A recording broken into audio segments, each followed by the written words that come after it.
Hello and welcome students.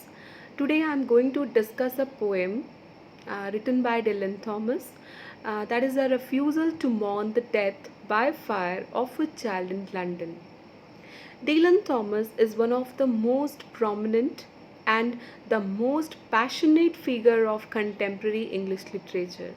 He was exalted because of his handling of language, the musicality of his poems, the originality of his images, his metaphors, and the mystic impression of his poetry. Now let's have a look at the biography of the poet. Dylan Thomas was born in Swansea, Wales on October 27, 1914 and lived always under the impression of the proximity of death with a clear consciousness of his own mortality.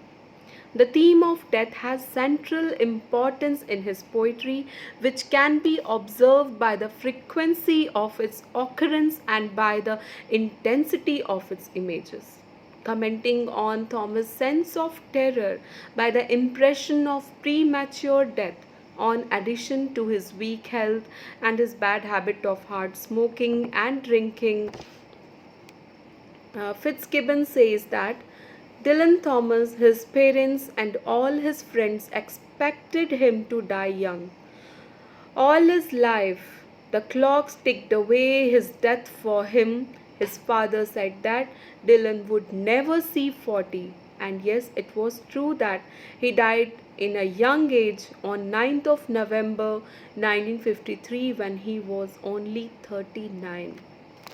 Next, we'll see the background and title of the poem. Dylan Thomas, A Refusal to Mourn, was first published in the New Republic in 1945 and later it was published soon after the end of the Second World War, that is in 1946 in Thomas' Deaths and Entrances. Thomas was living in London during the Nazi Blitz attacks that resulted in the deaths of over 20,000 people. He most likely saw the destruction that resulted from the war firsthand.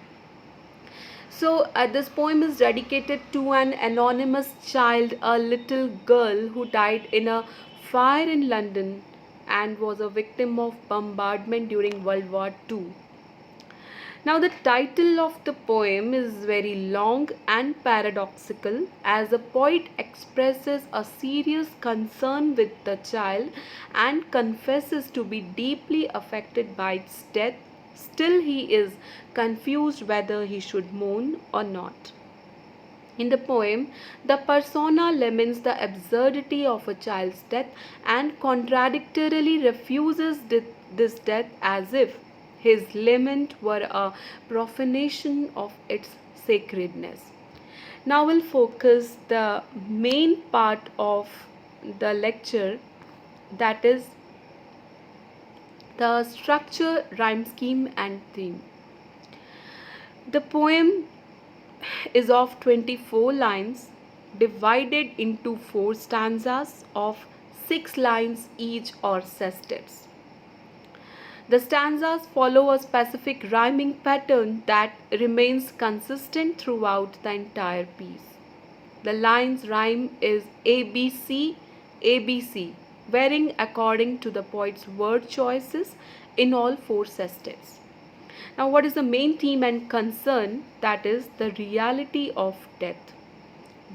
What are the influences on the poet's writing? That is his own life experiences, his cultural background, that is the Judeo-Christian tradition and paganism beliefs.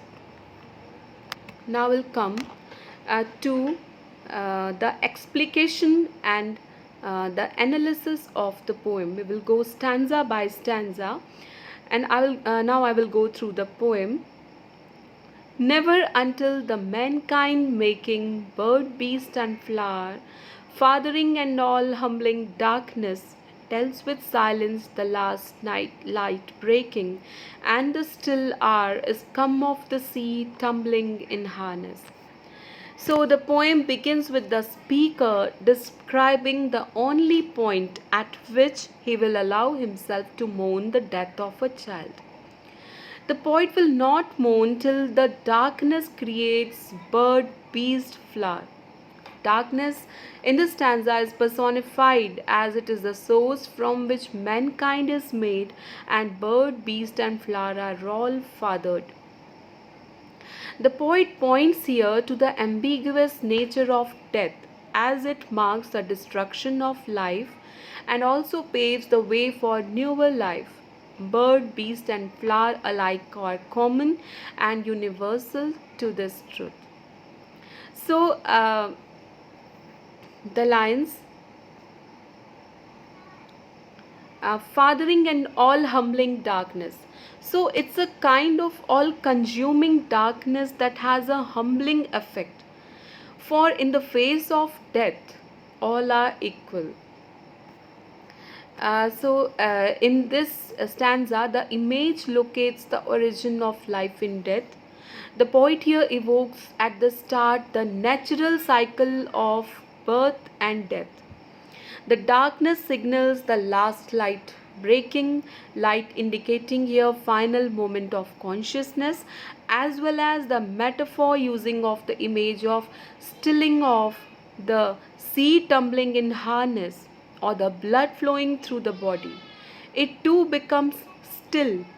Death then extinguishes both the psychic and physical signs of an individual life. Thus, death is here described in the first stanza as a return to nature, meeting with basic elements, which implies the end of self and identity.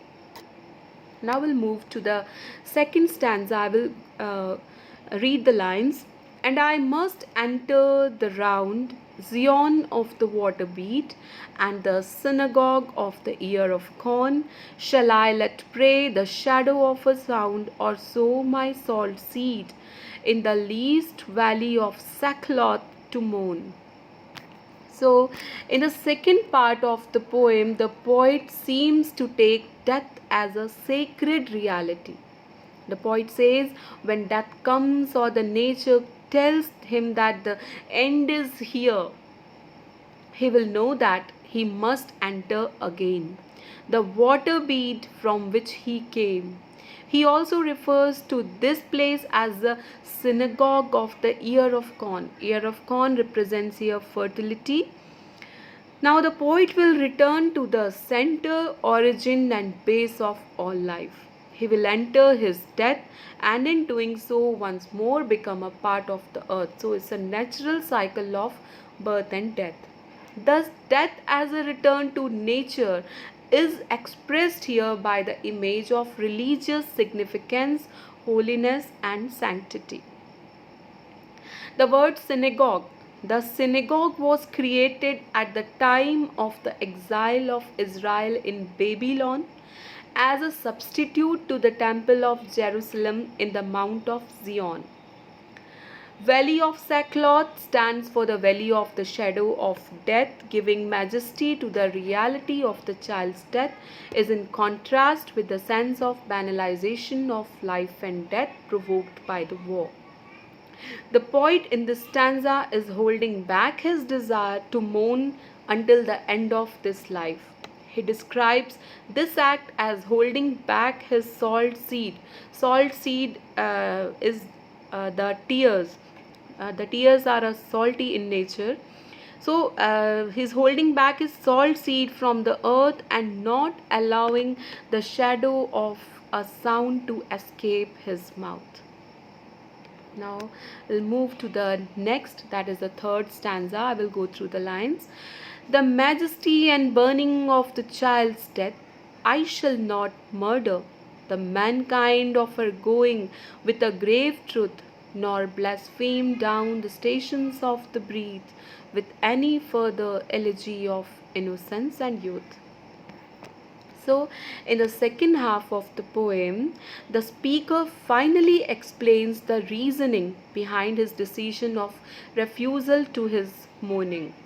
The poet does not wish to send this child into death's arms without her grave truth. He doesn't want to stain the reality of her situation with his own tears and emotions. This would be an act of profanity, he believes. He feels the urge to, but will not impact the situation by singing some elegy of innocence and youth. Now we'll come to the last, that is the fourth stanza of the poem. The lines are: deep with the first dead lies London daughter, robed in the long friends, the grains beyond age, the dark veins of her mother, secret by the unmourning water of the riding Thames. After the first death, there is no other. So, in the last stanza, the poet addresses the dead as London's daughter. The long friends refer here to those long dead and forever alive, but they are also referred here as the worms in the grave. The disintegrated body turns into particles of dust that are ageless since they take part in the timeless cycle of nature. These particles get ingrained in the veins of Mother Earth. The water of Thames is depicted as still and unmourning. It means nothing is affected. The river that is otherwise kinetic, that is a riding Thames, is seen to be static. Now, the final concluding line of the poem, after the first death there is no other. This is the most interesting and ambiguous line. David Deutsch says, I quote, one dies but once, unquote, and through that death becomes reunited with the timeless unity of things. The ambiguity of the poem's last line suspends contraries in a vision of wholeness. Nature is compelled towards regeneration. Therefore, while a death is final, life itself is eternal.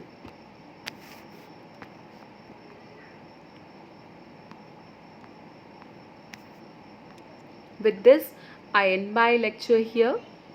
Thanks a lot.